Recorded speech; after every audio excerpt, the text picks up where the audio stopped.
Second year की हिंदी भाषा के अगले प्रश्न को लेकर हम आ चुके हैं। यह प्रश्न है, संभाषण करते समय किन किन नियमों का पालन करना चाहिए। यह प्रश्न भी बहुत इम्पोर्टेंट है। चलिए जानते हैं।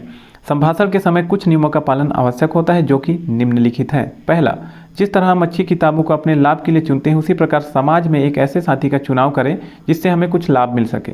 यदि उन साथियों से हमें कुछ लाभ नहीं मिल पा रहा हो तो तुम उसके आनंद और सुधार की वृद्धि का प्रयत्न करो।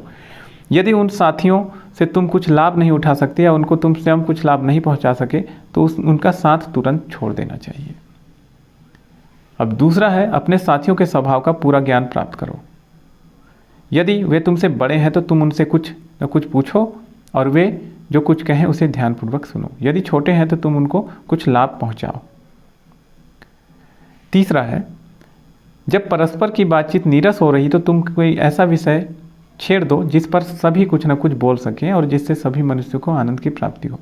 परंतु तुम तब ऐसा करने के अधिकारी नहीं हो जब तक तुमने नया विषय आरंभ करने से पहले कुछ न कुछ नए विषय का ज्ञान प्राप्त ना कर लिया हो।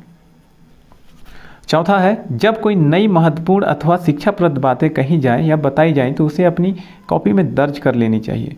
दर्ज की गई बातों का सार अपने पास रखकर बाकी को हटा देना चाहिए।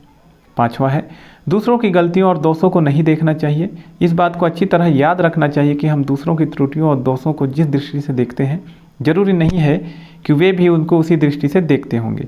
इसलिए समाज के सम्मुख किसी मनुष्य के दोषों पर स्वतंत्रता पूर्वक आक्षेप, कटाक्ष अथवा टीका टिप्पणी करने का अधिकार हमें नहीं है।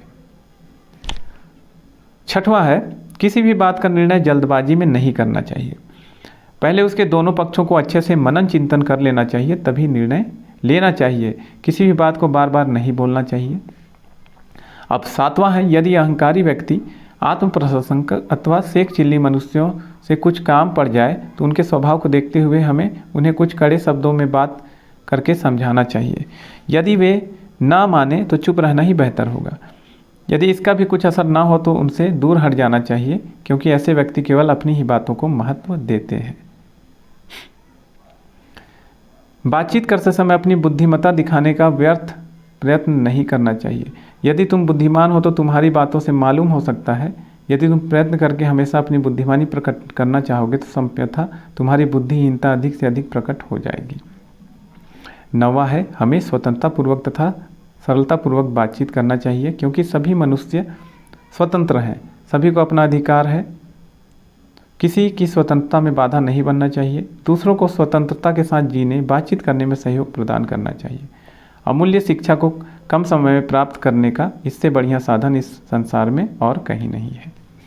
अब 10वां है, यदि किसी बात से हमारे मन को ठेस पहुँचे या अपमानजनक लगे तो अपना आपा नहीं खोना चाहिए और कुछ समय के लिए चुप रहने का प्रयत्न करना चाहिए।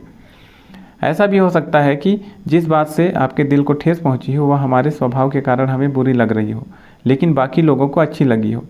सचमुच ऐसी ही बात हो तो कुछ समय के लिए चुप रहना ही बेहतर साबित होगा और कभी पछताना नहीं पड़ेगा। तो यहाँ पे हम लोगों ने जाना संभाषण करते समय किन किन नियमों का पालन करना चाहिए। तो यह प्रश्न सेकेंड ईयर के हिंदी भाषा में देखने को मिलता है। आपको हमारे द्वारा दी गई जानकारी कैसी लगी कमेंट करके हमें ज़रूर बताएं। इसी तरह के अन्य वीडियो के देखने के लिए आप हमसे जुड़ सकते हैं। सेकेंड ईयर के हिंदी भाषा के कुछ और प्रश्नों के साथ हम मिलेंगे अगले वीडियो में।